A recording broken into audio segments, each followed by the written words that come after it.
प्रश्न आपकी स्क्रीन पर है। आपसे पूछा जा रहा है कि साथियों सही वर्तनी वाले शब्द का चयन कीजिए। तो कार्यक्रम कैसे लिखा जाता है? जैसे ऑप्शन नंबर ए में लिखा हुआ है ऐसे लिखा जाता है और यही आपका राइट आंसर। उसके बाद देखिए कि साथियों अधिकांश शब्द का विलोम आपसे पूछा जा रहा है। देखिए अगर बात करें, यहां पर एक शब्द हो गया अधिक और यहां पर एक शब्द हो गया अंश। तो अधिक की अगर विलोम की बात करें तो साथियों क्या होता है? अल्प होता है। यानी कि अधिक का विलोम तो अल्प होता है और अंश जैसे ही लिखा है वैसे ही आ जाएगा। तो अधिकांश का विलोम क्या हो जाएगा? अल्पांश हो जाएगा। इसलिए जिनका आंसर यहां पर साथियों बी के साथ है तो बिल्कुल करेक्ट है। अगर आपसे साथियों ये पूछ लिया जाए कि जीवंश का विलोम क्या होता है, जैसे कि जीव यहां पर लिखा हुआ है और अंश लिखा हुआ है, तो जीव का विलोम तो मृत होता है। अंश है तो मृत में भी अंश हो जाएगा, यानी कि मृतांश हो जाएगा। जीवंश का विलोम मृतांश और अधिकांश का विलोम अल्पांश। उसके बाद देखिए साथियों के रिक्त स्थान को भरना है। एसएससी जीडी की अगर बात करें, जो पिछली बार एग्जाम हुआ था ना, बहुत सारे प्रश्न पूछे गए थे खाली जगह। मैं आपको हर एक मॉक टेस्ट में कराता हूं कम से कम 2 से 3 प्रश्न खाली जगह वाले। तो यहां पर साथियों आपको बताने कि क्या यहां पर साथियों आप लोग भरेंगे। आपने मेरे किसका उत्तर नहीं दिया? बात का, कविता का, पत्र का या चिट्ठी का? तो कहा जा सकता है साथियों पत्र का उत्तर नहीं दिया, जिनका आंसर सी तो बिल्कुल करेक्ट है। विहंग का पर्यायवाची साथियों आपसे पूछा जा रहा है क्या हो सकता है? तो विहंग तो साथियों हम लोग किसे कहते हैं? पक्षी को कहते हैं, आपको ध्यान रखना है। इसलिए आंसर आपका जाएगा ऑप्शन नंबर डी के साथ। उसके बाद देखिए कि दिए गए वाक्य के किस भाग में त्रुटि है? मेरा इन बातों में विश्वास नहीं है। तो आप मुझे ये बताइए यहां पर आपको कहां पर त्रुटि लग रही है? क्या विश्वास होता है या विश्वास होता है? तो विश्वास होता है ना, इसलिए त्रुटि कहां पर होगी? ऑप्शन नंबर डी वाले में होगी। और जिनका आंसर यहां पर डी है तो बिल्कुल करेक्ट भाई, बहुत बढ़िया, वेरी गुड क्लास। बहुत काम करते रहना, इसके लिए एक शब्द का आपको चयन करना है। क्या हो सकता है? देखिए आपने जो भी चुनाव होते हैं ना, तो उसमें लिखा होता है कि ये जो है वो बहुत ही कर्मठ है, जुझारू हैं। तो कर्मठ की अगर बात करें, वो जहां पर जो एक कर्मठ शब्द लिखा होता है ना, कर्मठ का मतलब ये होता है कि बहुत काम करने वाला। यानी कि अगर आप इनको वोट दोगे तो ये बहुत काम करेंगे आपके नगर के लिए। ठीक है, तो कर्मठ का मालूम पड़ गया मतलब क्या होता है? बहुत काम करने वाले को कर्मठ कहा जाता है। उसके बाद देखिए अगला प्रश्न है कि पक्षी का आपसे पूछा जा रहा है कि समानार्थी शब्द क्या होता है, बताइए। तो पक्षी का साथियों समानार्थी शब्द आपसे पूछा जा रहा है, तो पखेरु यहां पर जो होगा वो बिल्कुल करेक्ट उत्तर हो जाएगा। ये आपको ध्यान रखना। अभी मैंने आपको बताया था कि विहंग मतलब क्या होता है, तो विहंग मतलब भी पक्षी होता है। ठीक है, पक्षी कह सकते हैं, विहंग कह सकते हैं, पखेरु कह सकते हैं। अच्छा, नभचर मतलब क्या होता है? नभचर में मतलब नभ में चर करने वाला, तो नभचर मतलब भी पक्षी ही कहते हैं। उसको चिड़िया भी कहते हैं और उसको खग भी कहते हैं। तो इतने पर्यायवाची आपको ध्यान रखना है। उसके बाद देखिए साथियों सही वर्तनी वाले शब्द का आपको चयन कीजिए। बहुत बार ये प्रश्न आ चुका है। कवित्री की अगर बात करें तो कहां पर सही लिखा हुआ है? जैसे ऑप्शन नंबर ए में लिखा हुआ है ऐसे कवित्री लिखा जाता है। ठीक है, तो जिनका आंसर यहां पर है ऑप्शन नंबर ए तो बिल्कुल करेक्ट है। उसके बाद देखिए जटिल का आपसे पूछा जा रहा है कि विलोम क्या होता है, बताइए। तो जटिल का विलोम तो आप सभी को मालूम होना चाहिए, सरल होता है। इसलिए जिनका आंसर यहां पर है ऑप्शन नंबर सी तो बिल्कुल करेक्ट हो जाता है। चलिए, अगर आपसे कठिन का विलोम पूछा जाए तब भी सरल होगा और जटिल का विलोम पूछा जाए तब भी सरल होगा। संयुक्त के विलोम की अगर बात करते हैं तो साथियों पृथक होगा, ये आपको ध्यान रखना है। अब उसके बाद देखिए कम बोलने वाले के लिए एक शब्द आपसे पूछा जा रहा है, तो बताने की कोशिश कीजिए।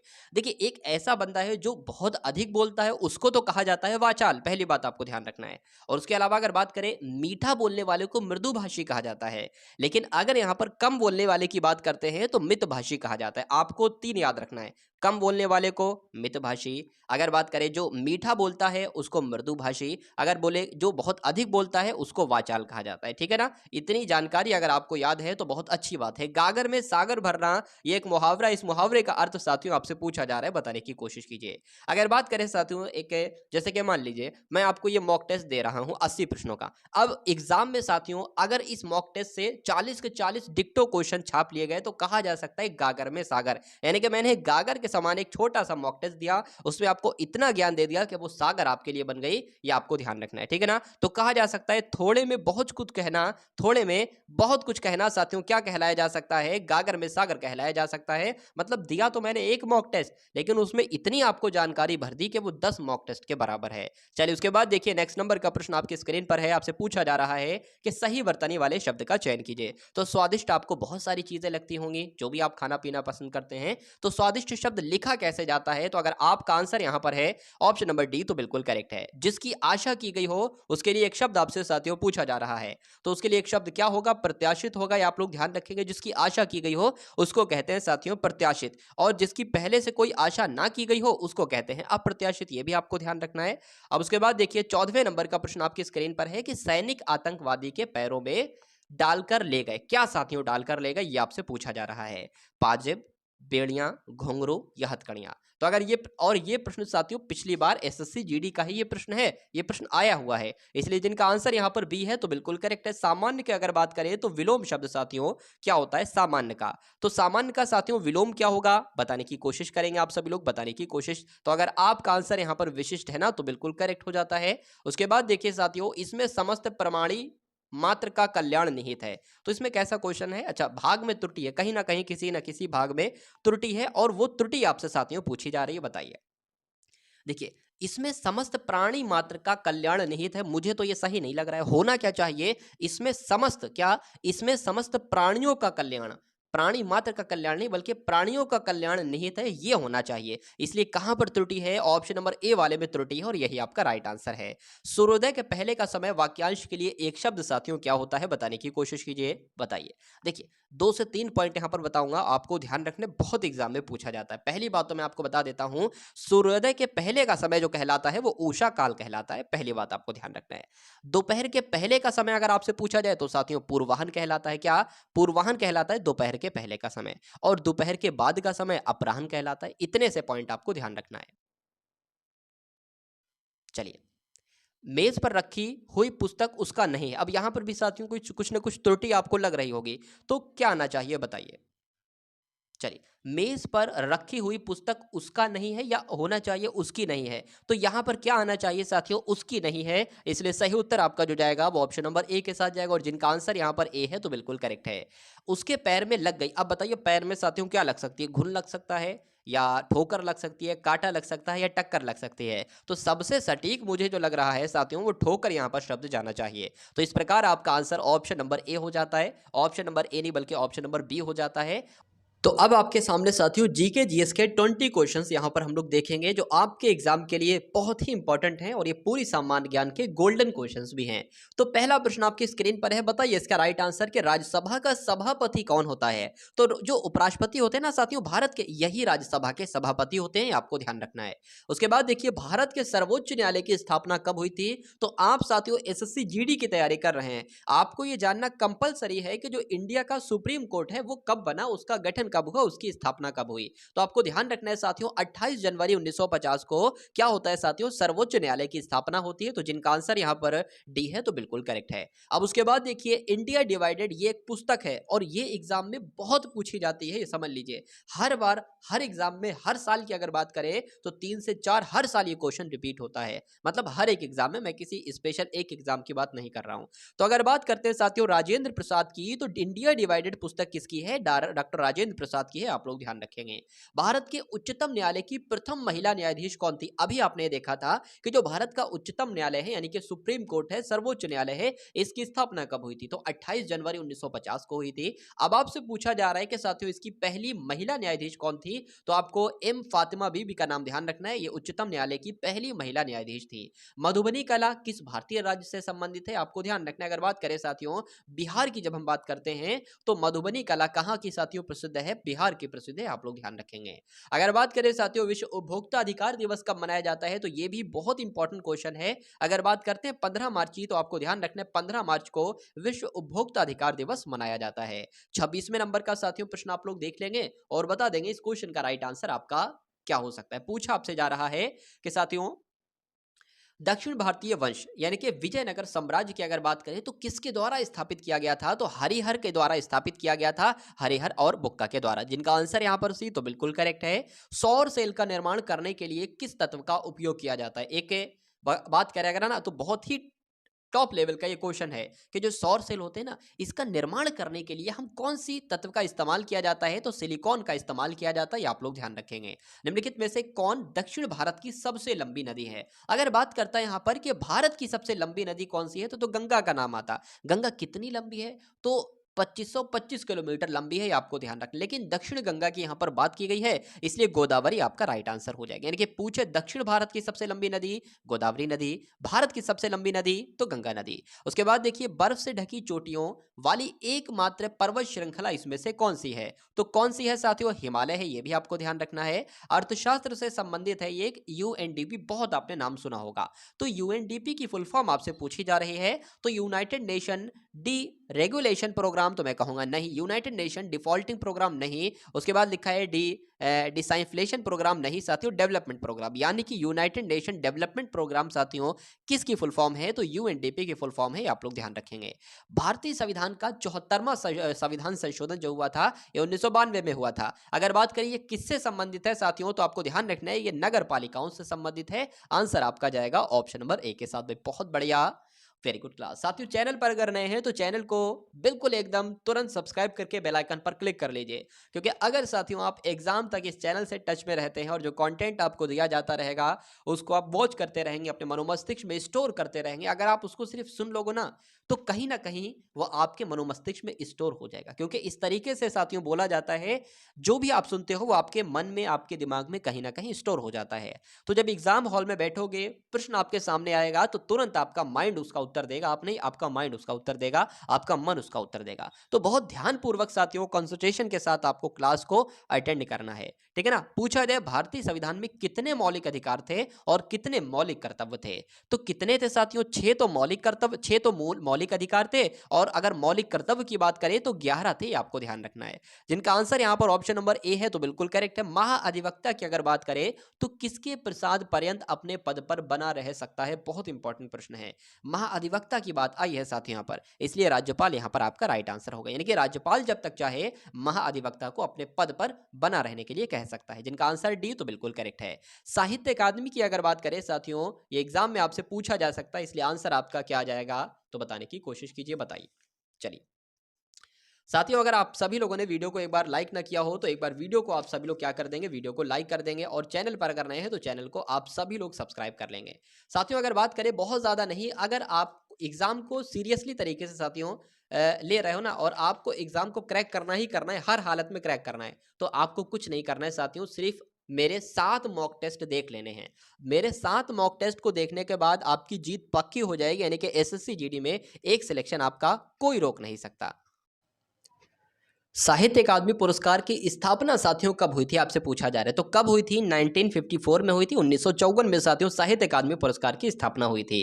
निम्नलिखित में से कौन सा राजस्थान का राज्य नृत्य है, और बहुत ही इंपॉर्टेंट है। अगर बात करें साथियों, मैं आपको एक, राजस्थान एक ऐसी जगह है जहां पर जयपुर है, यानी कि जयपुर में ही हवा महल है, तो वहां पर घूमने का बहुत मन करता है, मेरा भी करता होगा, आपका भी करता होगा। तो राजस्थान का एक लोक नृत्य याद रखेंगे, घूम यानी कि घूमर। मैंने एक शब्द कहा ना, घूमने का बड़ा मन करता है तो घूम आया यहाँ पर, तो घूमर अगर आपसे पूछे कि कहाँ का साथियों एक नृत्य है, तो आप लोग ध्यान रखेंगे, किसी ने बताया था कि राजस्थान में बहुत घूमने का मन करता है, तो आपको रिलेट आंसर आ जाएगा, आपका मन तुरंत बोल देगा कि घूमर का संबंध राजस्थान से है। आंसर आपका आपके सामने आ जाएगा। विश्व जनसंख्या दिवस की जब हम बात करते हैं साथियों, तो ये कब मनाया जाता है, 5 सितंबर, 11 जुलाई, 15 अगस्त या 2 जून, तो 11 जुलाई आप लोग ध्यान रखेंगे, विश्व जनसंख्या दिवस मनाया जाता है। आगा खां कप की अगर बात करें तो ये किस खेल में साथियों जीतने पर दिया जाता है, तो मैं कहूंगा हॉकी के खेल में जब कोई जीतता है तो उसको आगा खां कप दिया जाता है। नेक्स्ट नंबर का प्रश्न आपकी स्क्रीन पर है कि कहां पर भागीरथी और अलकनंदा नदियां मिलने से गंगा बनती है। ऐसा कौन सा पॉइंट है जहां पर भागीरथी नदी भी आ रही है और अलकनंदा नदी भी आ रही है, और ये दोनों मिल जाती हैं और साथियों गंगा का रूप ले लेती हैं। ऐसा देवप्रयाग है, देवप्रयाग में ये दोनों नदियां मिलती हैं और फिर उसके बाद से जो धारा बहती है वो गंगा नाम से जानी जाती है। निम्न में से किसने सबसे पहले जैव विविधता शब्द का प्रयोग किया, टॉप लेवल का साथियों यहाँ पर क्वेश्चन है, बताने की कोशिश करेंगे कि इस क्वेश्चन का राइट आंसर आपका क्या हो सकता है, बताइए भाई साहब। चलिए, तो जब हम बात करते हैं साथियों इस क्वेश्चन के राइट आंसर की, तो आपको ध्यान रखना है रोजन का नाम, यानी कि WG रोजन ने साथियों ऐसे व्यक्ति थे जिन्होंने सबसे पहले जैव विविधता शब्द का प्रयोग किया था। तो अब आपके सामने साथियों यहाँ पर रीजनिंग के प्रश्न आएंगे, 20 प्रश्न ऐसे आएंगे जो पूरी रीजनिंग के सबसे इंपॉर्टेंट क्वेश्चंस होंगे। इनको आप सभी लोग देखिएगा और इनका आंसर मेरे आंसर बताने से पहले आप लोग बताइएगा। यहाँ पर साथियों लिखा हुआ है आंखें आंसू, जैसे कि आंखों का संबंध आंसू से है, उसी प्रकार किसका संबंध किससे होगा, ऐसा ऑप्शन में देखकर आपको बताना है। जैसे कि अगर बात करें ना, आंखों से साथियों क्या निकलते हैं, आंसू निकलते हैं, तो क्या भूख से रोटी निकलती है, नहीं। ज्वालामुखी से लावा निकलता है, या हृदय से धमनियां निकलती हैं, या समुद्र से जल निकलता है, तो साथियों ये भी नहीं लग रहा है। लेकिन हाँ, जैसे आंखों से आंसू निकलते हैं ना, उसी प्रकार साथियों ज्वालामुखी से लावा निकलता है, इसलिए जिनका आंसर यहां पर बी था तो बिल्कुल करेक्ट था।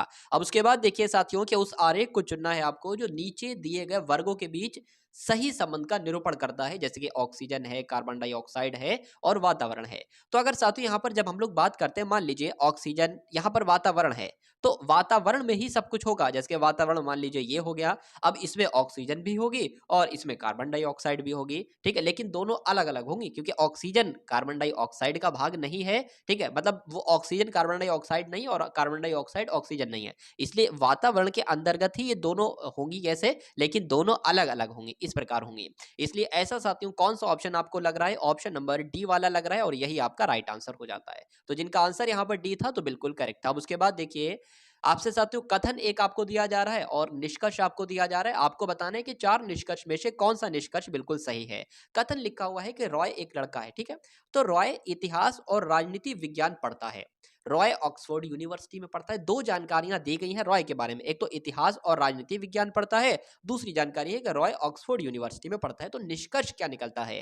क्या रॉय सामाजिक विज्ञान पढ़ता है? भाई यहाँ पर तो इतिहास और राजनीति विज्ञान की बात की गई है, यहाँ पर सामाजिक विज्ञान की बात की गई, इसलिए गलत हो जाएगा। रॉय इतिहास नहीं पढ़ता है, ये भी गलत हो जाएगा, क्योंकि कथन में कहा गया है कि रॉय इतिहास पढ़ता है। रॉय राजनीति विज्ञान नहीं पढ़ता है, गलत है। कथन में दिया गया है कि रॉय जो है वो राजनीति विज्ञान पढ़ता है, ये भी गलत है। रॉय ऑक्सफोर्ड यूनिवर्सिटी में इतिहास और राजनीति विज्ञान पढ़ता है, ये बिल्कुल सही हो जाएगा और ये सही है, कथन के अकॉर्डिंग है, तो यही आपका राइट आंसर है। उसके बाद देखिए कि 414 है, 636 है, मतलब जैसे 414 का संबंध 636 से है, वैसे ये 325 का संबंध किस ऑप्शन से होगा, ये आपसे पूछा जा रहा है। देखिए अगर आप इसमें साथियों 614 में से क्या करोगे, प्लस करोगे, कितने होंगे प्लस इसमें, तो वो यहाँ पर नहीं लगेगा। तो साथियों अगर बात करें 4 से यहाँ पर 6 हुआ है तो साथियों 2 बड़ा है, 1 से यहाँ पर 3 हुआ है तो 2 बड़ा है, और 4 से यहाँ पर 6 हुआ है तो 2 बड़ा है, मतलब 2-2 बढ़ रहा है। अब इसमें भी अगर 2-2 बढ़ा के देखें और आंसर मिल जाए तो वही मेथड लगेगा। इसमें अगर 2 बढ़ाएंगे तो साथियों 5 आ जाएगा, इसमें अगर 2 में 2 बढ़ाएंगे तो साथियों 4 आ जाएगा, और 5 में फिर 2 बढ़ाएंगे तो कितना आ जाएगा, 7 आ जाएगा। मतलब 547 के ऑप्शन में कहीं पर लिखा हुआ है तो बिल्कुल लिखा हुआ है साथियों, इसलिए आंसर आपका जाएगा ऑप्शन नंबर सी के साथ। उसके बाद देखिए 44वें नंबर का प्रश्न आपकी स्क्रीन पर है। आपसे पूछा जा रहा है साथियों, पहले 1 है, फिर 1 आ गया, फिर 2 आ गया, फिर 3 आ गया, फिर 5 आ गया, तो प्रश्नवाचक चिन्ह की जगह पर कौन सी संख्या आएगी? उसके बाद 13 और उसके बाद 21 है। तो अगर ये प्रश्न साथियों आपके एग्जाम में आ जाता है, इस टाइप का क्वेश्चन आपके एग्जाम में आ जाता है, कभी भी साथियों आपकी सीरीज में शुरुआत के ऐसे नंबर लिखे हों 1 1 2, तो 99% कहा जा सकता है कि उसमें कौन सा मेथड लगा है, उसमें पहले वाले 2 नंबर को जोड़कर अगला नंबर आया है, ये वाला मेथड लगा है। कैसे लगता है ये वाला मेथड? शुरू के जो 2 नंबर है उनको जोड़ोगे तो तीसरा नंबर आएगा, बिल्कुल भाई साहब, ठीक है? शुरू के 1 को जोड़ा तो 3 आया। अब उसके बाद अगले 2 नंबर जोड़ोगे तो उसके अगला नंबर आएगा, मतलब 1 और 3 3 हो जाएगा। अब इसके ये वाले 2 नंबर जोड़ोगे तो ये नंबर आएगा, मतलब 2 और 3 5 हो गया। ये वाले नंबर जोड़ोगे तो ये नंबर हमें मिल जाएगा, मतलब यहाँ पर 3 और 5 क्या आना चाहिए? 8 आना चाहिए। क्या ये सीरीज सही है? तो इन 2 नंबर को जोड़ लो, क्या उसके अगला नंबर आ जाए? तो बिल्कुल सही है, यानी कि 8 और 5 साथियों 13 ही होता है। बहुत बढ़िया, 13 और 8 साथियों 21 ही होता है। इसलिए आंसर आपका जो जाना चाहिए वो किस ऑप्शन के साथ जाना चाहिए? साथियों कहा जा सकता है यहाँ पर 8 होना चाहिए, ठीक? इस 7 को 8 कर लेंगे, कुल मिला के 8 यहाँ पर आपका आंसर जो है वो आ जाएगा। अब उसके बाद देखिएगा नेक्स्ट नंबर का प्रश्न आपकी स्क्रीन पर है, एजेड है, फिर सी एक्स है, फिर एफ यू है, तो उसके बाद कौन से 2 लेटर आएंगे, ये आपसे साथियों पूछा जा रहा है। देखिए इसमें साथियों आपको क्या यहाँ पर साथियों बताया जा रहा है, अगर बात करें ना, तो ए की अगर बात करें, ए 1 नंबर पर है, सी आपका 3 नंबर पर है और ये आपका 6 नंबर पर है। यहाँ पर साथियों 2 बढ़ाया गया, यहाँ पर 3 बढ़ाया गया, तो यहाँ पर कितना बढ़ाया जाना चाहिए? 4 बढ़ाना चाहिए, यानी कि 4 बढ़ाना चाहिए, तो यहाँ पर क्या आ जाना चाहिए? 10 आ जाना चाहिए। सबसे पहले हम लोग पहले का देख रहे हैं साथियों, ठीक है ना? पहले का देख रहे हैं। तो ए से सी हुआ है, यानी कि 2 बढ़ाया है, सी से एफ हुआ है, तो कितना बढ़ाया है साथियों? यहाँ पर आप लोग देख पा रहे हैं 3 और 3 आपका 6 हो जाएगा, मतलब 3 बढ़ाया गया है, तो जाहिर सी बात है यहाँ पर 4 बढ़ाएंगे। तो जब एफ में 4 बढ़ाएंगे तो कितना आना चाहिए साथियों? जे आना चाहिए, और जे 10 नंबर पर होता है। अब इसको हम लोग देख लेते हैं, ये आपका 26 पर आता है, ये आपका साथियों 24 पर आता है, और ये आपका 21 पर आता है। यानी कि इसमें सबसे पहले 2 घटाया है, मतलब 2 घटाया है, 3 घटाया है, तो जाहिर सी बात है यहाँ पर 4 घटाएंगे, और जब 4 घटाएंगे ना साथियों तो कितना आ जाना चाहिए? यहाँ पर साथियों 17 आ जाना चाहिए, और 17 पर कौन सा लेटर होता है? क्यू होता है, इसलिए जे क्यू के ऑप्शन में लिखा हुआ है, तो बिल्कुल लिखा है, इसलिए आंसर आपका जाएगा ऑप्शन नंबर सी के साथ। साथियों रीजनिंग को करने बैठो तो आप लोग ये ध्यान रख लो कि ए की पोजीशन 1 पर होती है, बी की पोजीशन 2 पर होती है, उसी प्रकार जे की पोजीशन जो है वो क्यू पर होती है, मतलब ए से लेकर जेड तक की पोजीशन आपको मालूम होना चाहिए कि भाई जेड जो है वो 26 पर होता है। मुझसे कुछ पूछो मैं बता दूंगा, ठीक है ना, 1 सेकंड भी नहीं लगेगा, 1 सेकंड का 10वां हिस्सा लगेगा, मैं बता दूंगा। ठीक है ना, कि P 16 पर होता है, Q 17 पर होता है, O 15 पर होता है, M 13 पर होता है, J 10 पर होता है, सब बता दूंगा। चलिए उसके बाद देखिए नेक्स्ट नंबर का प्रश्न आपकी स्क्रीन पर है, डायरेक्शन से साथियों प्रश्न है, और डायरेक्शन वाला प्रश्न बहुत आसान होता है। ये लेंथी लग रहा है लेकिन बहुत आसान प्रश्न, मेरा यकीन मानिए। अगर बात करें कि एक तन्वी एक लड़की है, पहले मैं आपको बता देता हूँ डायरेक्शन कैसे क्या होती है। देखिए मान लीजिए आप अभी एग्जाम हॉल में बैठे, तो आपको नहीं पता है कि सूरज किधर से निकल रहा है, मतलब पूरब किधर है, पश्चिम किधर है, दक्षिणी कुछ नहीं पता है। क्या एग्जामिनर से पूछोगे कि सर मुझे तन्वी को चलाना है, बता दीजिए पश्चिम किधर है, तो उधर 10 किलोमीटर चला दूं मैं? ना। आप एग्जाम हॉल में बैठो तो आप एक ऐसे 4 लाइन बनाओ, और ऊपर ऊपर वाला जो होगा ना वो उत्तर ही होगा हमेशा। यह सीधे हाथ वाला होगा ना जो साथियों, वो हमेशा पूरब होगा। अगर इधर की बात करें तो ये पश्चिम आपका हो जाएगा, और ये आपका साथियों दक्षिण हो जाएगा। दायां क्या होता है, 2 आपके हाथ होते हैं, एक ये हाथ है, एक ये हाथ है। ये जो सीधा हाथ होता है ना साथियों, सीधा हाथ, ये सीधा हाथ ही हमेशा दायां हाथ कहलाया जाता है, पहली बात।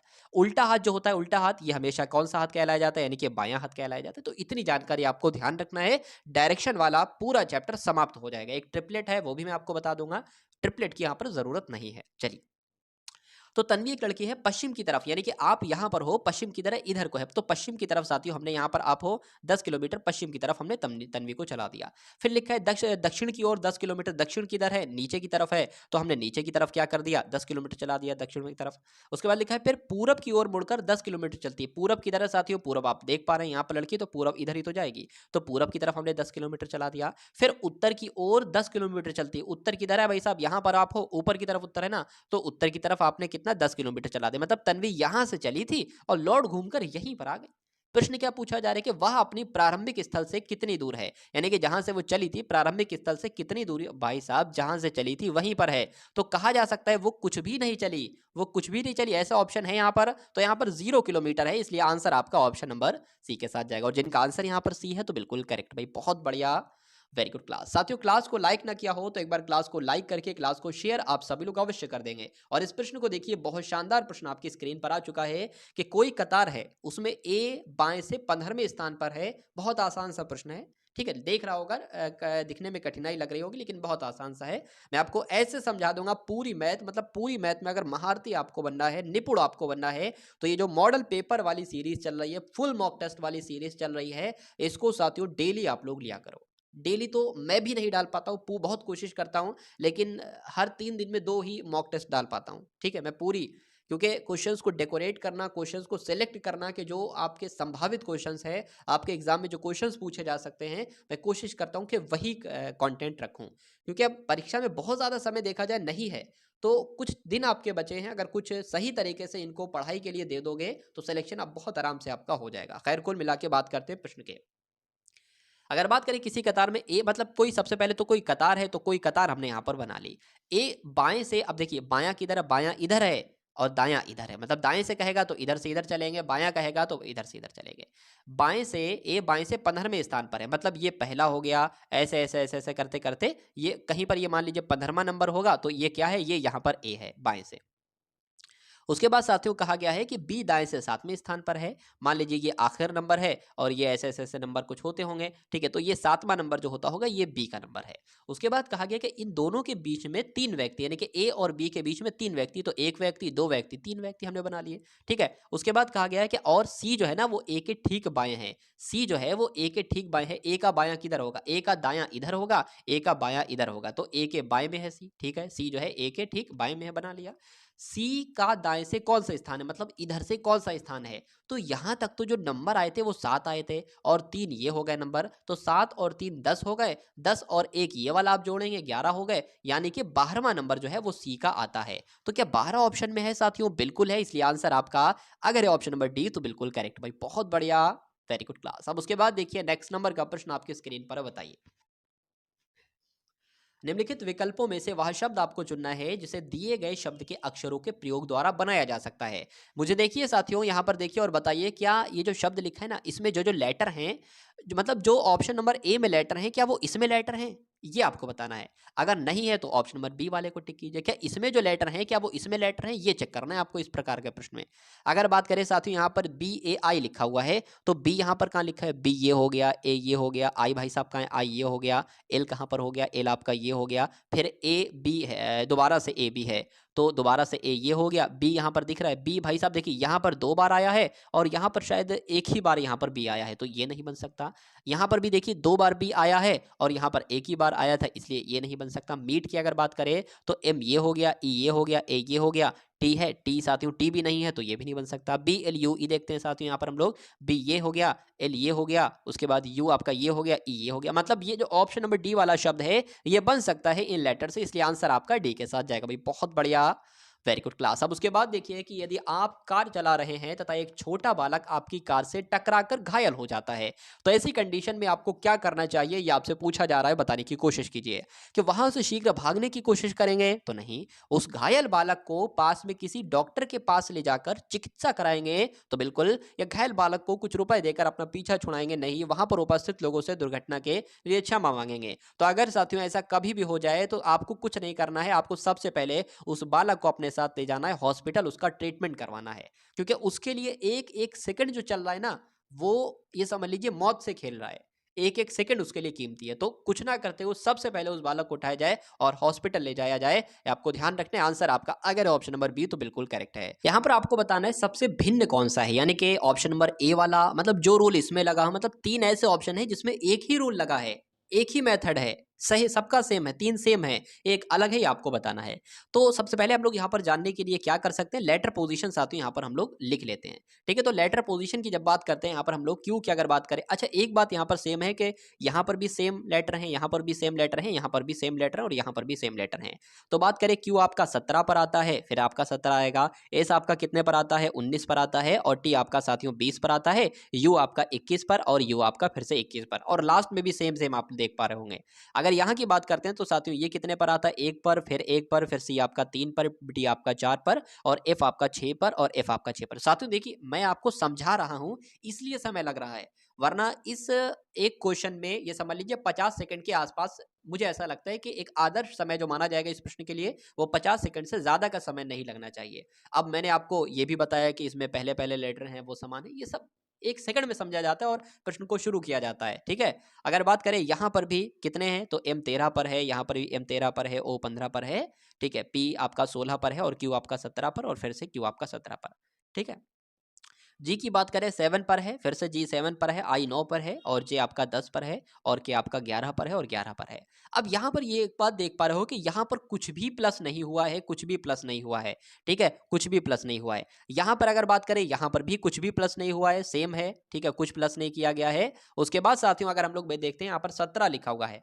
ठीक है, 17 से ये कितना हुआ है, मतलब यहाँ पर 2 प्लस किया गया है। ठीक है, 2 प्लस हमने यहाँ पर कर लिया। यहाँ पर कितना किया गया, यहाँ पर एक प्लस किया गया है। ठीक है, एक यहाँ पर प्लस किया गया और यहाँ पर भी एक प्लस किया गया है, यानी कि 2 पहले यहाँ पर, अब यहाँ पर बताइए 2 प्लस किया गया, बिल्कुल। यहाँ पर कितना, 1 प्लस किया गया, और यहाँ अच्छा यहाँ पर तो 2 प्लस कर दिया गया। भाई साहब गड़बड़ है कुछ, हमको लग रहा है। कोई दिक्कत नहीं है, चलिए। उसके बाद देखिए साथियों यहाँ पर कितना प्लस किया गया, यहाँ पर 2 प्लस कर दिया गया है, यहाँ पर 2 प्लस कर दिया गया है, यहाँ पर 1 प्लस किया गया है, यहाँ पर 1 प्लस किया गया है, मतलब जैसा ये था वैसे ही ये है। अब इसको देख लेते हैं, यहाँ पर कितना प्लस किया गया है साथियों, आप लोग देख पा रहे होंगे, यहाँ पर 2 प्लस किया गया, यहाँ पर 1 प्लस किया गया, यहाँ पर 1 प्लस किया गया है, मतलब 2 1 1 यहाँ पर भी प्लस किया गया है, 2 1 1 यहाँ पर भी प्लस किया गया है, और 2 1 1 यहाँ पर भी प्लस किया गया है। लेकिन यहाँ पर साथियों 2 2 और कितना प्लस किया गया है, 2 1 2, इसलिए सबसे भिन्न जो होगा, सबसे अलग जो होगा वो ऑप्शन नंबर बी वाला होगा, और यही आपका बिल्कुल सही उत्तर है। उसके बाद देखिए नेक्स्ट नंबर का प्रश्न आपकी स्क्रीन पर है, बताइए। यहां पर भी आपको वही बताना है कि सबसे अलग कौन सा ऑप्शन है। बस यहां पर प्रश्न में लिख दिया जाएगा कि निम्नलिखित में से भिन्न ऑप्शन कौन सा है, भिन्न विकल्प कौन सा है। तो अगर बात करें 532 है, 734 है, 548 है, 853 है, सॉरी 751 है। तो यहां पर एक बार ये देखिए कि ये 5 है, ठीक, ये 32 है, कुछ करके कुछ आ रहा है साथियों। देखिए अगर इनको जोड़ोगे आप ना तो ये वाला नंबर बनेगा, उसी प्रकार इनको जोड़ोगे तो ये वाला नंबर बनेगा, इनको जोड़ोगे तो ये वाला नंबर बनेगा, इनको जोड़ोगे तो ये वाला नंबर बनेगा। नहीं बन रहा है साथियों, यहाँ पर तो कितना आना चाहिए, 6 आना चाहिए, तो ये नहीं बन रहा है और 7 है, इसलिए यही आपका अलग है और यही आपका आंसर है। उसके बाद देखिए नेक्स्ट नंबर का प्रश्न आपकी स्क्रीन पर है, बताइए। चलिए अगर बात करें साथियों 225 है तो इनको ही कैलकुलेट करके ये बना होगा, 49 है इनको ही कैलकुलेट करके ये बना होगा, 121 है इनको कैलकुलेट करके बना होगा, लेकिन प्रश्नवाचक चिन्ह की जगह पर क्या नंबर आ जाएगा। अगर बात करें इनको प्लस करने पर तो नहीं आएगा ये, इसलिए इनकी अगर गुणा की जाए यानी कि 7 8 56 हो जाएगा तो आएगा क्या? नहीं आएगा, ऐसे भी नहीं आ रहा है। अगर इनको जोड़ा जाए साथियों एक बार तो 15 हो जाएगा। तो 15 और इसका संबंध कैसे है? मेरा मानना है 15 का अगर स्क्वायर कर दिया जाए, यानी कि 15 गुणा 15 कर दिया जाए, मतलब 15 की गुणा 15 से कर दी जाए, तो मुझे इतना तो याद है कि 15 का स्क्वायर जो होता है वो 225 होता है, और ये 225 ही है। उसी प्रकार इसको जोड़ा जाए 7 आता है, 7 का स्क्वायर कितना होता है साथियों? 49 होता है, ये आपको याद होना चाहिए। अब यहां पर क्या है, ये तो साथियों 11 का स्क्वायर है, 11 का स्क्वायर है, 6 हमें मिल चुका है, तो हमें और कितना मिलना चाहिए? 5 मिलना चाहिए 11 बनने के लिए। इसलिए आंसर आपका जो जाएगा वो किस ऑप्शन के साथ जाएगा? यहां पर 5 लिखा हुआ है, जो कि ऑप्शन नंबर डी में है, और यही आपका बिल्कुल सही उत्तर है भाई। बहुत बढ़िया, वेरी गुड क्लास। साथियों क्लास को मैं नहीं कहता हूं शेयर करने के लिए, लेकिन आप सभी को अगर क्लास पसंद आ रही है और क्लास का कंटेंट पसंद आ रहा है, प्रश्न पसंद आ रहे हैं, तो पहली बात तो आपको क्लास को शेयर करना है। कब? पूरी क्लास को देखने के बाद। और उसके बाद साथियों क्लास के बारे में अपना एक विचार रखना है कि क्लास आपको अच्छी लग रही है, इसको कंटिन्यू करना चाहिए, इसको बंद करना चाहिए, इसको मतलब इसमें अगर कुछ कमी है तो वो भी आप बताएंगे, ठीक है ना? वो भी आप बताएंगे, अगर कुछ कमी है तो वो बताएंगे, कुछ सुधार होने को है तो वो बताएंगे, ठीक है? और अगर क्लास अच्छी लग रही है, आपको कौन सी चीज़ अच्छी लगी, क्या अच्छा लग रहा है, तो उसके बारे में बताएं। मतलब विचार आपको रखना है इस क्लास के बारे में अपना। अगर चलिए अगले नंबर का साथियों यहाँ पर प्रश्न देखते हैं, तो यहाँ पर UHCDN है, उस जैसे इसका संबंध इससे है ना, वैसे इसका संबंध इससे होगा।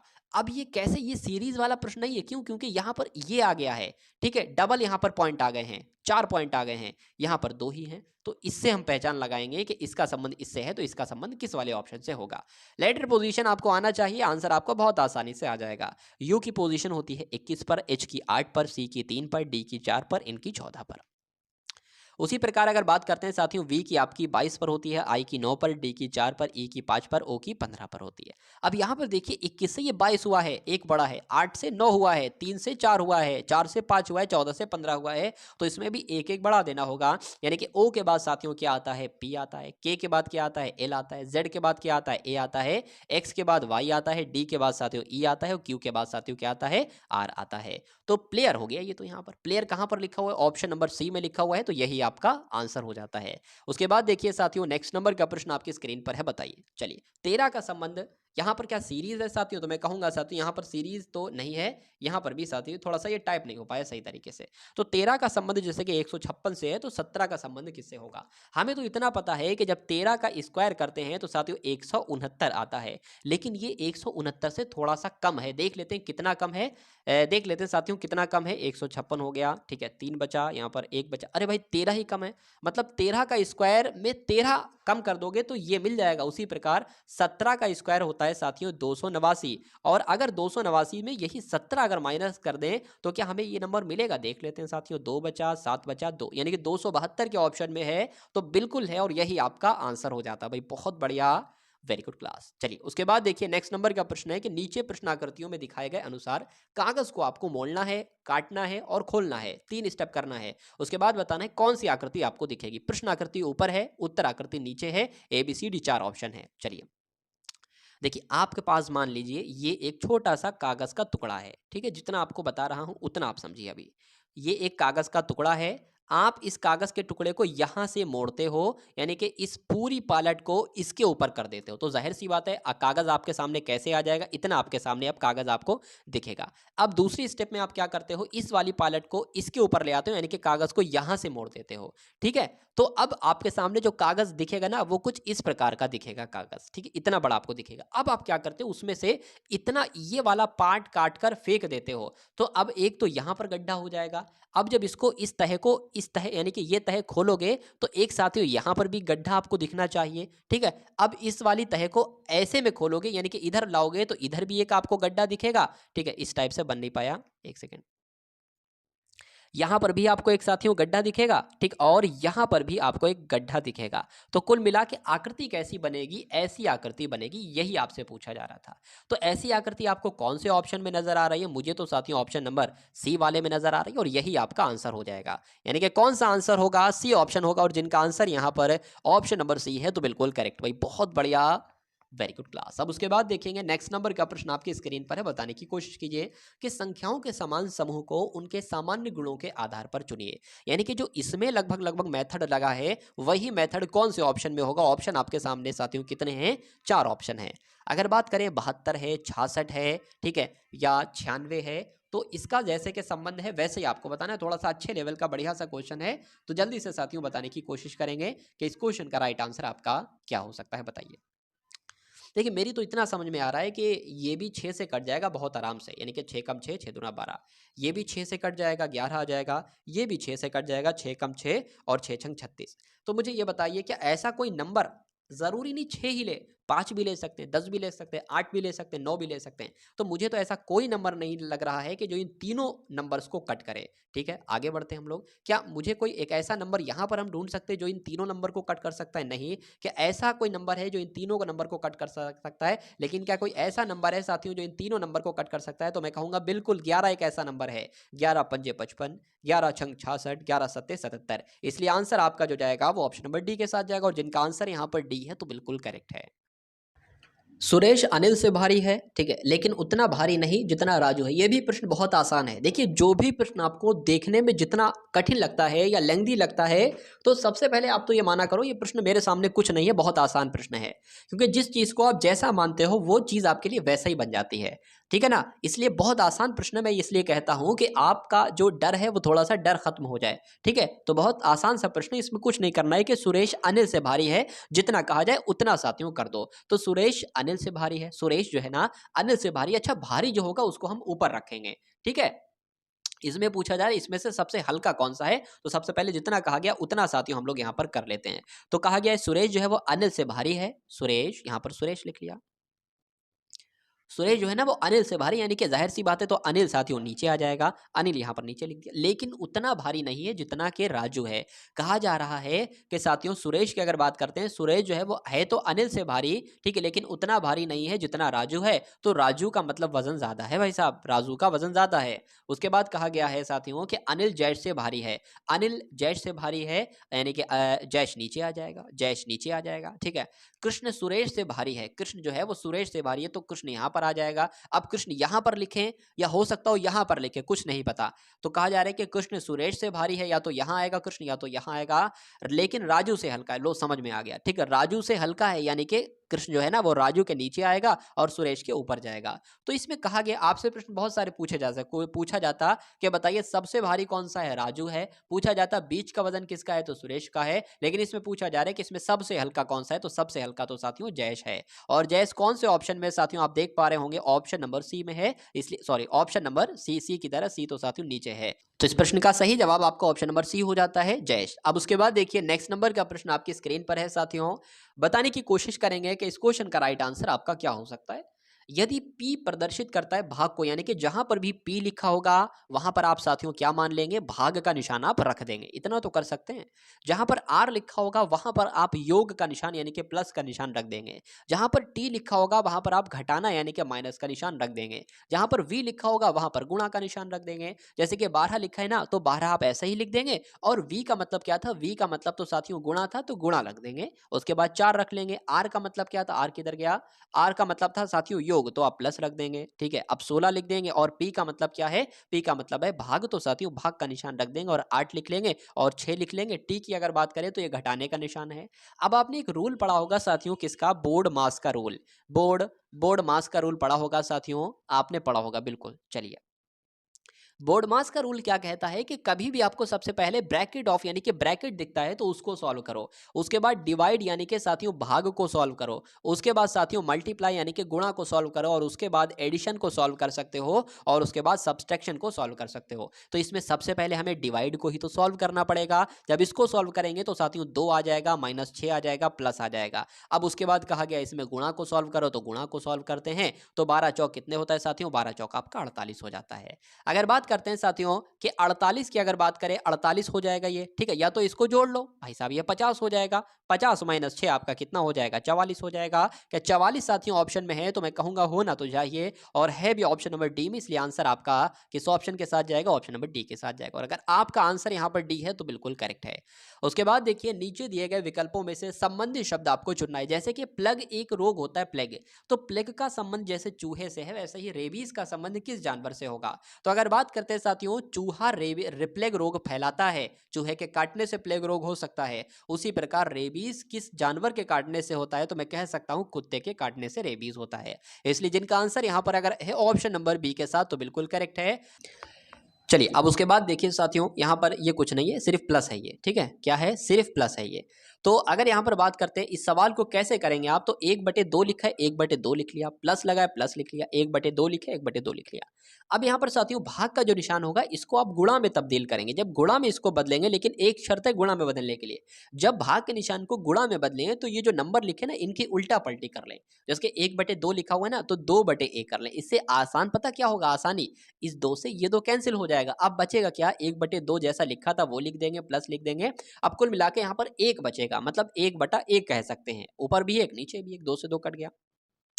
इस 1 की इससे गुणा हो जाएगी, 1 आ जाएगा, इस 2 की इससे गुणा हो जाएगी, 2 आ जाएगा, 2 एकम 2, इस 2 की इससे गुणा हो जाएगी, 2 आ जाएगा। यानी कि आंसर आपके सामने क्या आएगा साथियों, 3/2 आएगा। और 3/2 कौन से ऑप्शन में लिखा है, तो ऑप्शन नंबर बी में लिखा है। इसलिए आंसर अगर आपके है ऑप्शन नंबर बी तो बिल्कुल करेक्ट है। अब उसके बाद देखिए नेक्स्ट नंबर का प्रश्न आपकी स्क्रीन पर है, आपसे पूछा जा रहा है कि एक संख्या के 4 गुना, तो पहले मान लीजिए कोई संख्या है, ये मान लीजिए कोई संख्या है, इसके 4 गुना, इसकी 4 गुना हमने कर लिया, तो संख्या के 4 गुने में 15 को घटाने पर 9 मिलता है, तो वो संख्या क्या है, यानी कि एक हिसाब से पूछा जा रहा है, वो संख्या क्या है, यानी कि एक हिसाब से पूछा जा रहा है। तो किसी संख्या के 4 गुना कर लिया, इसमें से 15 घटा दिया, हमने कहा गया है, कह रहे हैं कि 15 घटाने पर 9 प्राप्त होता है, तो बताइए संख्या क्या है, यानी कि x क्या है।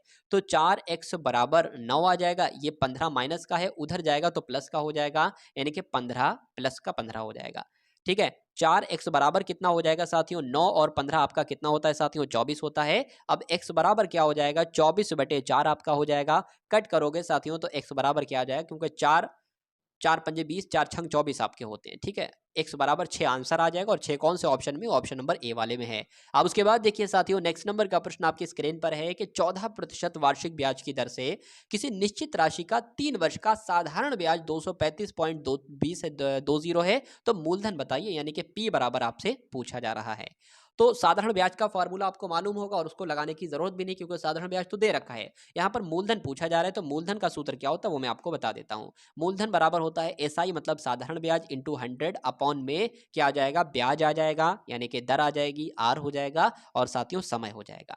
अब मूलधन की अगर साथियों बात करते हैं कैसे निकालेंगे, बराबर एसआई कितना, यानी कि साधारण ब्याज ये आपके सामने दे रखा है 235.20 है, तो 235.20 है, गुणा 100 है तो गुणा 100 लगा लेंगे साथियों। अपॉन में क्या है, आर इंटू टी आ जाएगा, तो आर कितना है, 14% है, समय कितना बता रहा है, तो 3 वर्ष बता रहा है, ये देखिए 3 वर्ष। अब क्या करेंगे, इस जैसे ही पॉइंट को हटाएंगे हम, तो नीचे 2 जीरो बढ़ जाएंगे, नीचे 2 जीरो बढ़ जाएंगे, ऊपर भी 2 जीरो है, तो ये 2 जीरो और ये 2 जीरो कैंसिल हो जाएंगे, यानी कि फ्रेश फ्रेश आपके सामने साथियों क्या आ जाएगा, फ्रेश फ्रेश आपके सामने ये संख्या आ जाएगी, यानी कि 23,520। नीचे क्या आ जाएगा, 14 इंटू 3 आ जाएगा, तो एक बार 3 से कट करके देखते हैं, 3 सत्ते 21 हो जाएगा, 2 बचेगा 25 हो जाएगा, इधर 3 3 सत्ते 21, 3 अट्ठे 24 हो जाएगा, फिर 1 बचेगा तो ये 12 हो जाएगा, 3 चौक 12 आपका ये हो जाएगा, ये कट गया। अब अगर बात करें साथियों इसको किससे कट करते हैं, 2 से, 2 सत्ते 14 आपका हो जाएगा, 2 3 आपका 6 हो जाएगा, 2 नीम 18 हो जाएगा, 2 दूना 4 हो जाएगा। आप 7 से डायरेक्ट कट कर लेते हैं, 7 पंजे आपका 35 हो जाएगा, 4 बचेगा 42 हो जाएगा, 7 छंग आपका 42 हो जाएगा, और जीरो का जीरो लग जाएगा। मतलब आंसर आपका किस ऑप्शन के साथ जाएगा, ऑप्शन नंबर बी के साथ जाएगा, 560 आपका आंसर जाएगा। अब उसके बाद देखिए साथियों 500 का 75% कितना होगा, आपसे पूछा जा सकता है कि 900 का 20% कितना होगा, या 100% 40% कितना होगा, ऐसे सवाल आते हैं। तो कुछ नहीं, मैं आपको बता चुका हूं साथियों, ये जो का लिखा है ना इसकी जगह पे गुणा आ जाएगा, मतलब 500 का 75%, प्रतिशत के नीचे क्या आ जाएगा, 100 आ जाएगा, ठीक है। अब 25 तियां आपके 75 होते हैं, 25 चौक आपके कितने होते हैं, 100 होते हैं, मतलब 500 गुणा 3/4 यहाँ पर आ जाएगा। अब 4 से कट करेंगे 500 को, 4 एकम 4 आपका हो जाएगा, 1 बचेगा, 4 दूना 8 आपका हो जाएगा, ये 20 हो जाएगा, 4 पंजे 20 आपका हो जाएगा। और दुनिया जानती है कि 125 तियां साथियों 375 होते हैं, इसलिए आंसर आपका जाएगा ऑप्शन नंबर डी के साथ। और जिनका आंसर यहाँ पर डी है तो बिल्कुल करेक्ट है, अभी बहुत बढ़िया, वेरी गुड क्लास। चलिए उसके बाद देखिए साथियों कि 9 आदमी एक कार्य को 16 दिनों में पूरा कर सकते हैं, बताइए कि कितने आदमी उसको 24 दिन में करेंगे। तो बहुत आसान सा प्रश्न है, आप ध्यान रखेंगे कि इस टाइप का क्वेश्चन आएगा तो कैसे करोगे। 9 आदमी है, 9 आदमी है, 9 आदमी एक कार्य को 16 दिनों में करते हैं, तो ये हमने लिख लिया, 9 आदमी एक कार्य को 16 दिनों में करते हैं। कहा जा रहा है कि बताइए कितने आदमी, तो हम आदमी की मैन के बारे में पूछा जा रहा है, कितने आदमी, तो इतने आदमी 24 दिन में 24 दिनों में पूरा करेंगे, यानी कि कितने आदमी उस कार्य को 24 दिन में पूरा करेंगे। तो ये ढांचा कुछ बनता है, ठीक है। अब कैसे करेंगे साथियों, हमें ये निकालना है कितने आदमी, ठीक है। तो ये 9 गुणा 16, ये 24 जो है ना, ये नीचे आ जाएगा साथियों। अब इसको कट कर लो, कोई दिक्कत नहीं है साथियों। यहाँ पर आपका 4 चौक 16 हो जाएगा, 4 पंजे 20, 4 छंग 24 आपका हो जाएगा, ठीक है। 2 दूना 4 हो जाएगा, 2 तीन आपका 6 हो जाएगा, 3 एकम 3 हो जाएगा, 3 तिया 9 हो जाएगा, यानी कि 3 दूना आपका कितना आ जाएगा साथियों, 3 दूना आपका 6 आ जाएगा। यानी कि साथियों कहा जा सकता है कि 9 आदमी किसी कार्य को 16 दिनों में करते हैं, तो साथियों कितने 6 आदमी उसी कार्य को 24 दिनों में पूरा करेंगे। तो आंसर आपका अगर है ऑप्शन नंबर बी के साथ, तो बिल्कुल करेक्ट है। रवि एक पुरानी बाइक 4700 में खरीदता है और 800 उसकी मरम्मत पर खर्च कर देता है, रिपेयरिंग में 800 रुपये खर्च कर देता है। यदि वह बाइक को 5800 रुपये में बेचता है तो उसका प्रतिशत लाभ कितना होगा। तो साथियों अगर बात करें 4700 में तो उसने बाइक को खरीदा है, 800 उसने रिपेयरिंग के लिए लगवा दी, यानी कि कुल मिला के उसको बाइक कितने की पड़ती है साथियों, बाइक उसको 5500 की पड़ती है, ठीक है। 5500 रुपये में उसने बाइक को खरीदा है और उसने 5800 रुपये में बाइक को बेच दिया है, यानी कि बच्चा साथियों बता देगा कि 300 का उसको प्रॉफिट हुआ है। लेकिन इस सवाल में पूछा गया है कि उस लाभ को प्रतिशत में बदलकर बताइए, ठीक है। तो लाभ को प्रतिशत में भी बदल देंगे। मैं आपको बता चुका हूं कि 300 का लाभ निकालना है तो 300 इंटू 100, बहुत बार बता चुका हूं, और ये क्रय मूल्य पर निकलता है। मतलब जो उसने 4700 में तो बाइक खरीदी है, 800 उसने मरम्मत के लिए भी तो लगाए हैं, ठीक है। तो ये 5500 पर आपका जो है वो लाभ निकलेगा। तो अपॉन में क्या आ जाएगा साथियों, 5500 आ जाएगा। इन 2 जीरो से ये 2 जीरो कट जाएंगे। अब आपके सामने 300 बटा 55 है, तो साथियों 5 एकम 5, 5 एकम 5 हो जाएगा, 5 छंग आपका क्या हो जाएगा, 30 हो जाएगा, और ये जीरो लग जाएगा। अब 60 बटे 11 को कट कर लो, 11 एकम 11 हो जाएगा, 11 पंजे 55 हो जाएगा, ठीक है। अब 5 बचेगा, तो 5 बचेगा, ये पॉइंट लगाएंगे, यहाँ पर जीरो बढ़ा लेंगे, फिर आपका क्या हो जाएगा, 11 चौक आपका 44 हो जाएगा, मतलब 11 चौक आपका ये 44 हो गया। फिर कितना बचा, 6 बचा, तो पॉइंट लगा था, जीरो बढ़ा लिया, 60 बच गया, यानी कि 11 पंजे फिर 55 ले लेंगे। मतलब आंसर कुल मिला के पॉइंट के बाद 2 नंबर चाहिए होते हैं। प्रॉफिट आपका जो निकलेगा वो 5.45% का निकलेगा, मतलब 5.5% का उसको जो है वो प्रॉफिट हुआ है। और 5.5% ऐसा कहां पर लिखा हुआ है, 5.45%, ऑप्शन नंबर सी में लिखा हुआ है, और यही आपका राइट आंसर हो जाता है। उसके बाद देखिए साथियों, नेक्स्ट नंबर का प्रश्न आपकी स्क्रीन पर है, तो आंसर बताने की कोशिश कीजिए, क्या हो सकता है बताइए।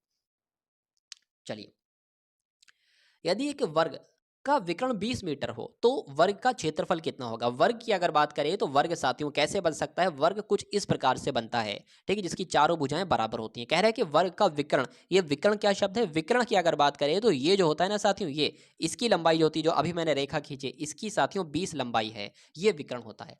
अगर हमें साथियों इसकी लंबाई पता चल जाए ना एक की, तो हम क्या क्षेत्रफल निकाल सकते हैं, लेकिन यहाँ पर है नहीं। तो एक वर्ग के विकर्ण का फॉर्मूला होता है, किसका, वर्ग के विकर्ण का एक फॉर्मूला होता है। उस फॉर्मूले को आप लोग देख लेंगे, क्या फॉर्मूला होता है साथियों, a√2 उसका फॉर्मूला होता है, ठीक है ना। क्या साथियों फॉर्मूला होता है, a√2 उसका फॉर्मूला होता है, ये आप लोग ध्यान रखेंगे। चलिए, कोई दिक्कत नहीं है।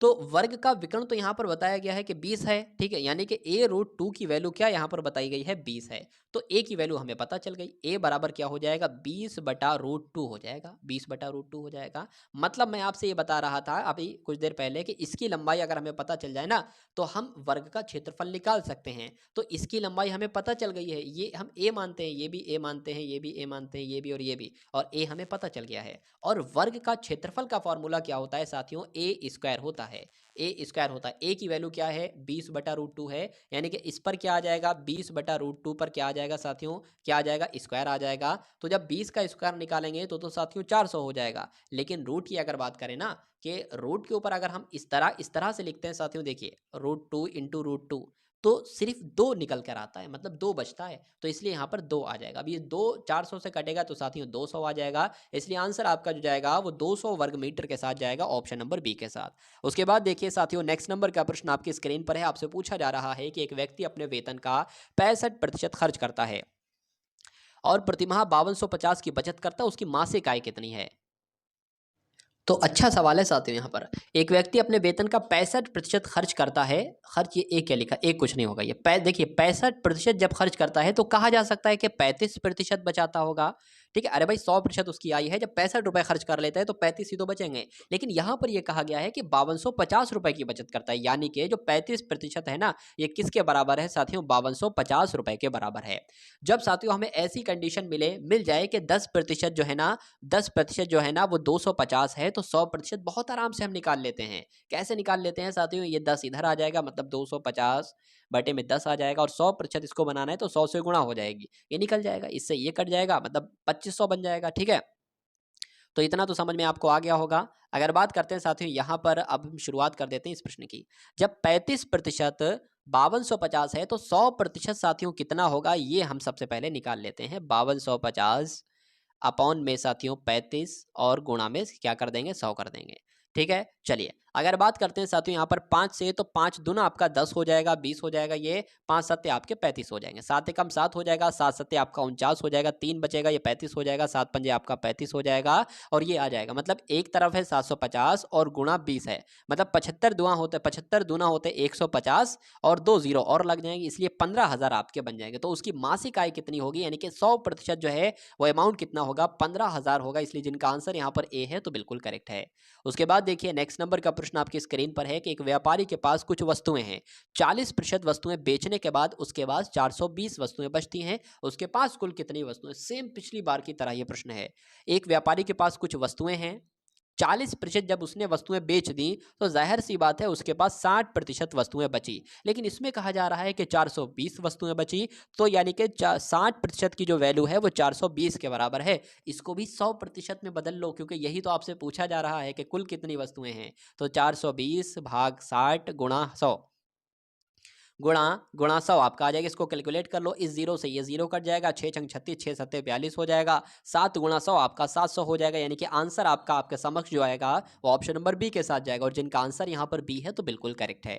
अब उसके बाद देखिए, यदि किसी वृत्त की त्रिज्या हो तो उसकी परिधि कितनी होगी, ये आपसे साथियों पूछा जा रहा है। देखिए वृत्त की त्रिज्या कितनी हो सकती है, आर यहाँ पर माना जाएगा। ठीक है, तो एक वृत्त क्या होता है साथियों, वृत्त की अगर बात करें तो एक वृत्त, इसकी बात चल रही है, एक सेकेंड, वृत्त आपका ये हो जाएगा, और त्रिज्या क्या होती है, अब इस वृत्त के बीचों बीच में से एक लाइन खींचते हैं तो ये क्या कहलाई जाती है भाई साहब, ये इसको त्रिज्या कहा जाता है, और इसको आर कहा जाता है, आर भी कह सकते हैं, रेडियस। ठीक है, तो कह रहे हैं कि भाई एक वृत्त है, उसकी त्रिज्या है, तो उसकी परिधि क्या होगी, परिधि क्या होती है, ये पूरी परिधि होती है, इसकी अगर लंबाई मालूम पड़ जाए ना, ये परिधि ही कहलाई जाती है।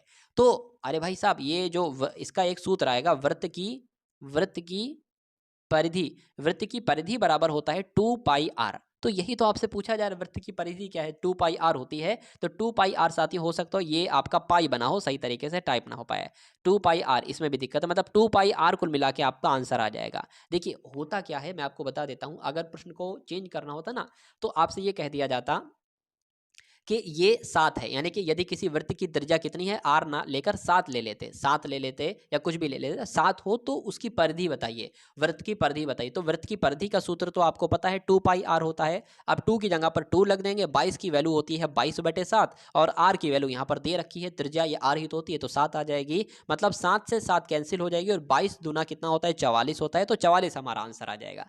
लेकिन यहाँ पर सिर्फ सूत्र पूछा था उसका, तो इसलिए आंसर आपका डी के साथ जाएगा, 2πr के साथ। चलिए साथ उसके बाद देखिए, निम्नलिखित व्यंजक को हल करना है आपको, इसको सॉल्व करना है। देखिए आपने बोर्डमास का रूल पता होगा, ये सबसे पहले ब्रैकेट सॉल्व होता है, यानी कि सबसे पहले ये सॉल्व होगा, ठीक है, उसके बाद डिवाइड होगा, भाग सॉल्व होगा, फिर गुणा, फिर प्लस या माइनस में से कुछ भी। यहाँ पर एक चीज मिसिंग है, मैं आपको बता देता हूँ कि यहाँ पर साथियों बार लगा हुआ है।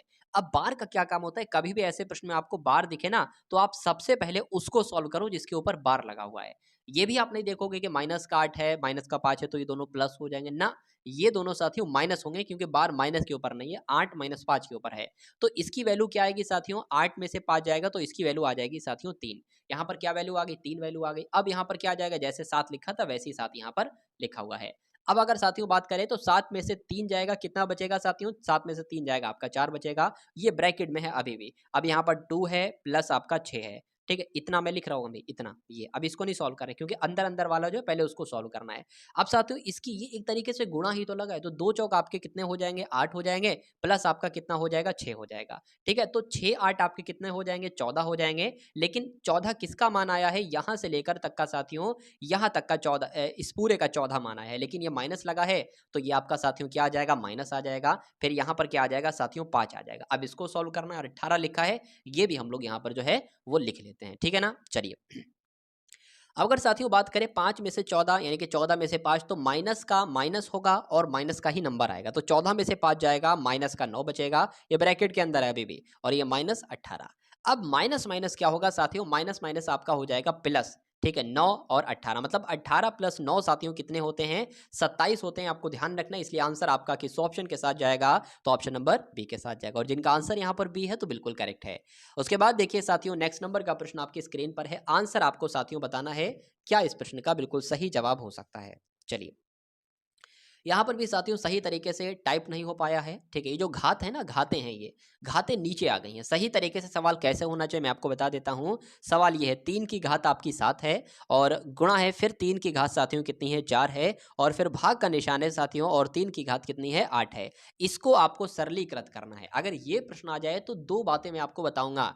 हर टाइप का अगर ऐसा कैसे भी प्रश्न आ जाए, जो भी नंबर लिखे हो आप बहुत आराम से कर डालोगे। देखिए, ये नंबर सेम है, ये नंबर सेम है। अगर जो बेस वाले नंबर है वो नंबर सेम है और घाते अलग अलग हैं, कोई दिक्कत नहीं, और बीच में गुणा का निशान लगा है, तो क्या करोगे, घाते जोड़ दोगे। मतलब ये सेम सेम नंबर है तो इन दोनों नंबर को एक बार लिखोगे और घाते जो है ऊपर की वो जोड़ दोगे। ठीक है, जुड़ गया।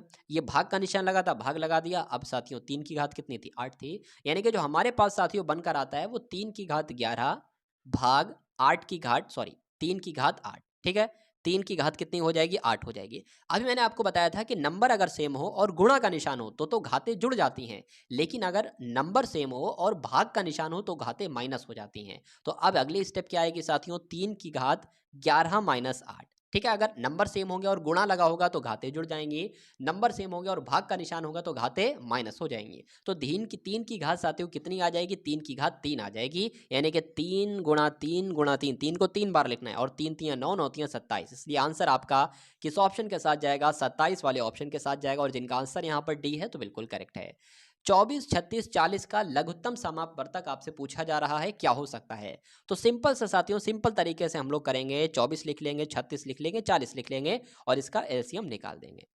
चलिए, सबसे पहले इसको साथियों 2 से कट करेंगे तो यहाँ पर 12 आ जाएगा, इसको 2 से कट करेंगे तो 18 आ जाएगा, यहाँ पर 20 आ जाएगा। यहाँ पर साथियों क्या आ जाएगा, 2 छंग आपका 12 आ जाएगा, 2 नीम 18 आ जाएगा, 2 धाम 10 आ जाएगा। जब तक 2 2 से कटेगा, 2 2 से हम काटते रहेंगे, 2 3 6 आ जाएगा। जो नहीं कटेगा उसे ऐसे ही लिख देंगे। आप साथियों के 2 से कुछ कट रहा है, नहीं कट रहा है तो 3 ले लेंगे, 3 एकम 3 हो जाएगा, 3 3 9 हो जाएगा, 5 हो जाएगा। आप साथियों को 3 3 से कट रहा है, बिल्कुल कट रहा है, 3 एकम 3 हो जाएगा, और 5 जैसा है वैसे लिख देंगे। अब ये 5 से कटेगा साथियों, ये आपका 5 एकम 5 हो जाएगा। तो अब सबकी गुणा कराइए, 2 दूना 4, 4 दूना 8, और 8 तियां कितने होते हैं साथियों, 24 होते हैं। ये तो हमने 24 लिख लिया, और 3 पंजे कितने होते हैं, 15 होते हैं, तो 24 गुणा 15 करा लो भाई साहब। ठीक है, 24 पंजे मुझे याद है कि 120 होता है, और 24 एकम 24 होता है, इसलिए साथियों 0 आ जाएगा, 6 आ जाएगा, और 3 आ जाएगा, यानी कि आंसर आपका आपके सामने जो आएगा वो 360 आएगा, और जिनका आंसर 360 है तो बिल्कुल करेक्ट है। अब उसके बाद देखिए साथियों, नेक्स्ट नंबर का प्रश्न आपकी स्क्रीन पर है। बताइए कि निम्नलिखित में से कौन सी संख्या 9 से पूरी तरीके से विभाजित नहीं है। तो अगर बात करें क्या ये 9 से विभाज्य होगी या नहीं होगी, तो देख लेते हैं। 9 पंजे 45, 9 छंग आपके 54 होते हैं, और 9 एकम 9 होता है, ये तो विभाजित हो गई। इसको देख लेते हैं साथियों एक बार। 9 पंजे 45, 9 छंग आपके 54, ठीक, 9 पंजे 54, 9 पंजे 45, 9 छंग 9 सत्ते 63, 9 9 सत्ते आपके 63 हो गए। ठीक, ये 3 बचा, ये 37 हो जाएगा। 9 चौक आपके कितने होते हैं, 36 होते हैं, एक बचा आपका 18 हो जाएगा, 9 दूना 18, तो ये भी बिल्कुल कट जा रही है। इसकी अगर बात करते हैं, ठीक है, अगर इसकी बात करें तो ये 9 से कटेगा क्या, तो 9 नीम 81 हो जाएंगे, फिर 9 बचेगा, सॉरी 8 बचेगा ना, हाँ 8 बचेगा, फिर 9 नीम 81 तो ये भी कट हो जाएगा। इसकी बात करें साथियों, 9 9 पंजे 45, 9 छः 9 9 अट्ठे 72, तो 9 अट्ठे 72 तो कट रहा है, लेकिन 6 नहीं कट रहा है। नहीं कट रहा है तो ये साथियों 9 से नहीं विभाज्य है। अब नहीं है तो यही आपका राइट आंसर है। उसके बाद देखिए नेक्स्ट नंबर का प्रश्न आपकी स्क्रीन पर है, तो बताने की कोशिश कीजिए साथियों इस क्वेश्चन का राइट आंसर आपका क्या हो सकता है, बताइए। चलिए, चलिए, तो 56 25 का वर्गमूल आपसे पूछा जा रहा है। तो 56 25 का हमें क्या निकालना है, वर्गमूल हमें निकालना है। ठीक है भाई साहब, हम वर्गमूल यहाँ पर निकाल लेते हैं। 5 से कट करते हैं, ठीक है, क्योंकि 2 से कट होगा नहीं। 5 से समझ में आया, 5 से कट हो जाए। 5 एकम 5, 5 एकम 5, 5 दूना 10 आपका हो जाएगा। 2 बचेगा 25, 55 25 आपका हो जाएगा। फिर से 5 से कट करते हैं, 11 है तो 5 दूना 10 हो जाएगा। 1 बचेगा ना तो 12 हो जाएगा। 5 दूना 10, 2 बचेगा 25 हो गया, 55 25 हो जाएगा आपका। फिर साथ में ये 5 से कट करते हैं, इसको हम लोग 5 चौका आपका 20 हो जाएगा। 2 बचेगा 25 हो जाएगा। 5 नीम 45, सॉरी 25 हो जाएगा ना, तो 5 5 पंजे 25 हो जाएगा। अब इसको साथियों 3 से कट करते हैं, यहाँ पर 3 एकम 3 हो जाएगा, 3 पंजे 15 हो जाएगा। फिर से साथियों 3 से कट करते हैं, 3 पंजे आपका 15 हो जाएगा। ठीक है, 3 पंजे आपका क्या हो गया, 3 पंजे 15 हो गया। अब ये साथियों जो है ना, ये 5 से कट कर लेते हैं हम लोग। ये साथियों 5 से कट कर लिए तो 5 एकम आपका कितना हो जाएगा, 5 हो जाएगा। तो हमारे पास जो नंबर्स आए ना साथियों, ये है। मतलब कुल मिला के अगर साथियों बात करते हैं, यहाँ पर हम लोग लिख लेते हैं कि 5 गुणा 5 ये नंबर आया, फिर 5 आया, फिर 3 आया, फिर 3 आया, और फिर साथियों 5 आया। ये वाले नंबर हमने लिखे हैं। मतलब कोई भी नंबर अगर आपके सामने देगा और पूछा जाएगा उसका वर्गमूल निकालना है, तो पहला प्रोसेस आप ये करेंगे। फिर ये वाले नंबर जो हैं उनको इस प्रकार से लिख लेंगे, अंडर रूट में रख लेंगे। और जो दो दो नंबर है ना, दो दो नंबर, उनको एक एक कर लेंगे। जैसे कि 2 बार 5 लिखा है तो 1 बार 5 लिख लेंगे। वर्गमूल निकालने का तरीका है। 2 बार 3 लिखा है तो 1 बार 3 लिख लेंगे। ठीक है, और यहाँ पर भी तो 2 ही बार 5 लिखा है, 1 5 ये और 1 5 ये, तो यहाँ पर भी 5 हो जाएगा। तो 55 25 और 25 तियां 75 आपका हो जाएगा। इसलिए आंसर आपका जो जाएगा वो 75 के साथ जाएगा, और जिनका आंसर यहाँ पर है ऑप्शन नंबर सी के साथ, तो बिल्कुल करेक्ट है। उसके बाद देखिए 75वें नंबर का प्रश्न आपकी स्क्रीन पर है, बताइए। पूछा आपसे जा रहा है कि 800 का 7/16, ठीक है, इतना जो है वो 240 के 8/15 से कितना अधिक है। मतलब पहली बार अगर बात करें साथियों, आपको जो स्टेप सॉल्व करना है ना, वो पहली बार में इतना स्टेप सॉल्व करना है, ये इतना इतना। और दूसरी बार में अगर बात करें, एक सेकंड गलत हो गया, इतना सॉल्व करना है ये, ठीक है, और दूसरी बार में जो है वो इतना सॉल्व करना है। मतलब पूछा जा रहा है कि ये नंबर जो है वो इससे कितना अधिक है। अगर यहाँ पर 5 लिखा होता, एक सेकंड में आपको समझा देता हूँ, अगर यहाँ पर 5 लिखा होता और यहाँ पर 4 लिखा होता, तो पूछा जाए 5 जो है वो 4 से कितना अधिक है, तो 1 अधिक है। ठीक है, इस प्रकार से आपको करना है। कुछ नहीं, पहले इसको हम लोग देख लेते हैं कि 8 का, ठीक है, सॉरी 80 का, सॉरी 800 का की जगह पर गुणा आएगा, तो 800 का 7/16 ये कितना बनता है। तो 16 एकम 16, 16 पंजे आपका 80 हो जाएगा, 7 पंजे आपका 35 हो जाएगा, और 0 लग जाएंगे, यानी कि 350 इसकी वैल्यू है। अब देख लेते हैं 240 की, 240 गुणा 8/15, ठीक है। अब देख लेते हैं साथियों, इसको किससे कट करते हैं, 3 से कट कर लेते हैं। 3 पंजे आपका 15 हो जाएगा, 3 7 21, 3 अट्ठे आपका 24 हो जाएगा। 5 एकम 5 हो जाएगा, 5 एकम 5 होगा, 3 जाएगा 30 हो जाएगा, 5 छंग आपका 30 हो जाएगा। मतलब 16 अट्ठे कितने होते हैं, 128 होते हैं। तो ये कहा जा रहा है कि ये नंबर जो है ना, इससे कितना अधिक है। तो भाई इनका डिफरेंस निकाल लो, इनको माइनस कर लो, पता चल जाएगा कितना अधिक है। कितना अधिक है पता चल जाएगा। 10 में से 8 गया, 2 बचा, 4 में से 2 गया, 2 बचा, 3 में से 2 गया, 2 बचा। तो कितना अधिक है साथियों, 222 अधिक है। इसलिए आंसर आपका ऑप्शन नंबर सी के साथ जाएगा। उसके बाद देखिए साथियों, अगले नंबर का प्रश्न आपकी स्क्रीन पर है कि 29 व्यक्तियों के किसी समूह में एक नया व्यक्ति आ जाता है, और नए व्यक्ति के आ जाने से व्यक्तियों की जो औसत आयु थी 1 वर्ष बढ़कर 31 हो जाती है। यानी कि पहले 30 थी, ठीक है, अब 31 हो गई। नए व्यक्ति की आयु कितनी, कहा जा रहा है कि पहले जब 29 लोग थे, देखिए एक फॉर्मूला होता है, औसत बराबर क्या होता है, औसत बराबर होता है सभी जितने भी लोग हैं उनका योग, और बटे जितने लोग हैं उनका नंबर यहां लिखा जाता है। ठीक है, तो मतलब 29 व्यक्ति थे, 29 व्यक्ति थे, टोटल कितने लोग थे, 29 लोग थे। और इनका साथियों, इनका औसत कितना था, अभी एक लोग जुड़ा है ना, तो 1 वर्ष बढ़कर 31 हो गया। मतलब पहले कितना होता, पहले 30 होता। ठीक है, तो लोगों का योग टोटल कितना है ये हम निकाल लेते हैं इससे। तो 29 की गुणा 3 से कराएंगे साथियों, 3 नीम आपका कितना हो जाएगा, 27 हो जाएगा। ठीक है, 3 दूना 6, 6 7 8, मतलब 87 और 0 लग जाएगा। मतलब 30 लोग, 29 लोग हैं, ठीक है, इनका औसत 30 आ रहा है, तो अगर इनको टोटल करें तो 870 आएगा। अब यहाँ पर कहा जा रहा है कि अब अगर लोग कितने हो जाते हैं, 30 लोग हो जाते हैं, मतलब एक लोग बढ़ा, तो जाहिर सी बात है 29 से कितने लोग हो जाएंगे, 30 लोग हो जाएंगे। जब 30 लोग हो गए, 30 लोग हो गए, तो औसत कितना हो गया, 1 वर्ष बढ़ गया। पहले आपका 30 था, अब 31 हो गया, तो 31 आपका ये हो गया। तो सॉरी, तो अब इनका योग कितना बनेगा, 3 एकम 3, मतलब 31 की 3 से गुणा करोगे, 3 तिया 9, 980 बन जाएगा।